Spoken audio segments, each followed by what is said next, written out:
तो मैंने कहा परिंदे दरख्त पे रहते हैं तो मैं भी रह के देखता हूँ। तो मैंने छोटे से मतलब कचरा कुंडी से एक लकड़ी उठा के ले आया, दूसरी उठा के ले आया, ऐसे थोड़ा थोड़ा करके बनाया। तो मैंने तकरीबन यहाँ अब 8 साल से मैं रह रहा हूँ। लोग कहते हैं कि फरमान तुम ये इधर क्यों रहते हो, किराए पे क्यों नहीं मकान ले लेते। मैं भी किराए पे कैसे ले लूँ, आप देखो तो सही, खाने के रोले पड़े हुए हैं तो किराए पे मकान कहाँ से ले लो।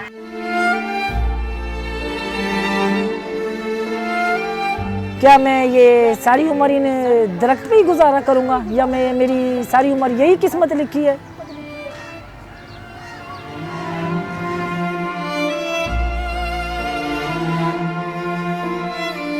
मेरा नाम फरमान अली है, मैं शिकारपुर से ताल्लुक़ रखता हूँ। मेरे गांव का नाम मियाँ जोगोट है और मैं वहाँ से मजबूरी में निकला था, छोटी सी उम्र में निकला था, 12 साल की उम्र में निकला था, जो खाने के भी रोले पड़े थे। ऐसे घर के हालात थे, बिल्कुल एक जो खाने के लिए जिसे कहते हैं ना, वो भी एक दाना भी नहीं था। बस मजबूरी में घर से निकला हूँ और रहने के लिए कोई जगह भी नहीं थी, रिहाइश भी नहीं थी। कराची में आया हूँ मैं यहाँ पे। कराची में आके मैंने गाड़ियाँ साफ़ करना स्टार्ट किए, पार्कों में सो जाता था या रोडों पे सो जाता था।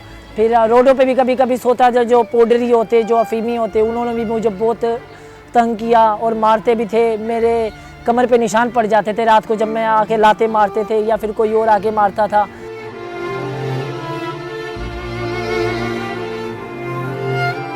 जब बारिशें आती थी या फिर धूप तेज़ आती थी, या अब आपको पता है कराची में इतनी गर्म हवाएं चलती हैं, मैं जब पार्कों में सोता था ऐसे झोले गिरते थे, मुंह जलने पे आ जाता था, ऐसा मेरा बुरा हाल हो जाता था। बारिशें होती थी, वो बारिश के पानी से मैं मुंह धोने के लिए खड़ा हो जाता। फिर मैं ये नहीं देखता था गंदा पानी है या अच्छा पानी है।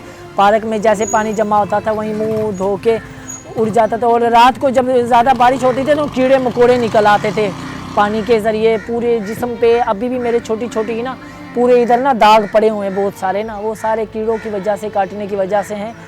तो फिर मैं वहाँ से निकला अपना अजीज़ाबाद, ये 1 नंबर अजीज़ाबाद है। यहाँ पे दरख्तों पे जैसे कि परिंदे रहते हैं, ऐसे मेरी अम्मी मैं जब छोटा हुआ करता था टार्ज़न की कहानी सुनाया करती थी।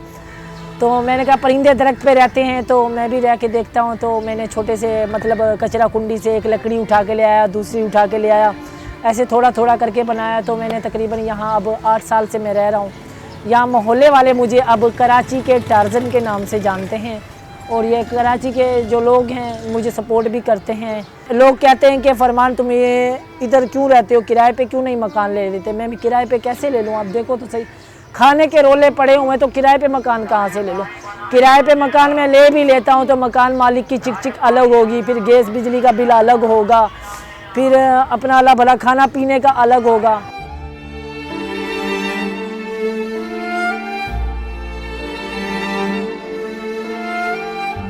माँ बाप ने मेरी शादी करवा दी, एक बेवा से शादी करवाई थी मेरी। उन्होंने कहा तू अनपढ़ आदमी है, तुझे कौन लड़की देगा। मैंने अपने माँ बाप की खुशी से शादी कर ली।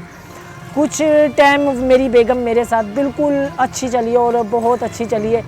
उसके बाद बस जो मजबूरी होती है इंसान की, भाई मेरे हालात तो यही थे। मैं तकरीबन 10 से 12 हज़ार महीना कमाता था, वो सारे घर दे देता। मैं कोई ना कोई सिगरेट का खर्चा था, ना मेरा कोई मावा का, ना कोई छालिया का कोई खर्चा नहीं था, बस खाने पीने का खर्चा था। मगर वो भी मेरे साथ सही नहीं चल सकी, उसने भी मुझे बुरे वक्त में मेरा साथ छोड़ दिया। खैर माँ बाप का तो मेरे का अभी तकरीबन 3-4 साल हुए माँ बाप का इंतकाल हो गया था। मैंने कहा अब मेरा कोई भी नहीं है, मेरी बेगम मेरा साथ देगी और मेरे भाई मेरा साथ देंगे। भाइयों के भी माशाल्लाह 4-4, 5-5 बच्चे थे, वो अपने बच्चों को पाल ले, बहुत बड़ी बात है। वो अब भी मेरा ख्याल करते हैं, मगर मैं खुद नहीं जाता उनके पास। मुझे भी पता है किरायों के मकान है, एक कमरा, उसमें 4-4 बच्चे और मियाँ बीबी, मैं जाके लेट जाऊँगा तो क्या जगह बचेगी। मैंने कहा चलो मेरी बीबी मेरा साथ देगी, मगर बीबी ने भी मुझे बुरे वक्त में छोड़ दिया। मैंने अब अपना किसी को अपना दर्द नहीं बताया और मैं जिस कैमरे में भी आया, जब वीडियो में भी आया, सबसे मैं मुस्कुरा के बात की और मैंने अपने अल्लाह का शुक्र अदा किया। ये भी अल्लाह का शुक्र है, मेरे अल्लाह ने मुझे यहाँ तक सपोर्ट किया। बाकी इंसानों से तो मुझे बिल्कुल भरोसा उठ गया है, खासकर मुझे मेरे अपने रिश्तेदारों से भी भरोसा उठ गया है, क्योंकि मेरे बुरे वक्त में मेरे अपनों ने साथ छोड़ दिया। तो फिर मैं अपनी बेगम को क्या शिकवा गिला करूँगा। वो तो चलो मेरी 11 में से शादी हुई थी, मैं उसको तो शिकवा गिला बिल्कुल कर ही नहीं सकता हूँ उसके लिए। तो उसने तो मुझे तकलीफ़ दी। मैंने कोशिश ये कि मैं अपनी बेगम को ज़्यादा से ज़्यादा दे सकूँ, जैसे वो अपने घर से खाते पीते घर से आई थी ना, वैसे दे सकूँ।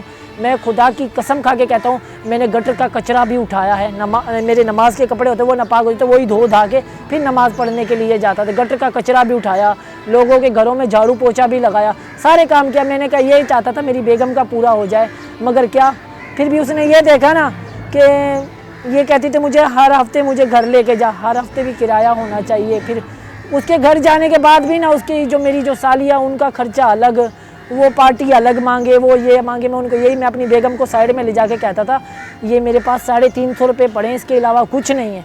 मेरी बेगम मुझे क्या कहती थी, मेरी तो किस्मत फूटी हो, तेरे साथ मेरी शादी हुई। मैं फिर थोड़ी देर साइड में ले जाके ना रोता था। बस वो अम्मी ने मुझे बोला हुआ था तू कोशिश करना अपनी बेगम के साथ सही चलना, क्योंकि उसने कसम दी थी एक। तो इस वजह से मैंने जितनी हो सकी कोशिश करी अच्छा चलूँ, मगर वो मेरे साथ अच्छा नहीं चल सकी।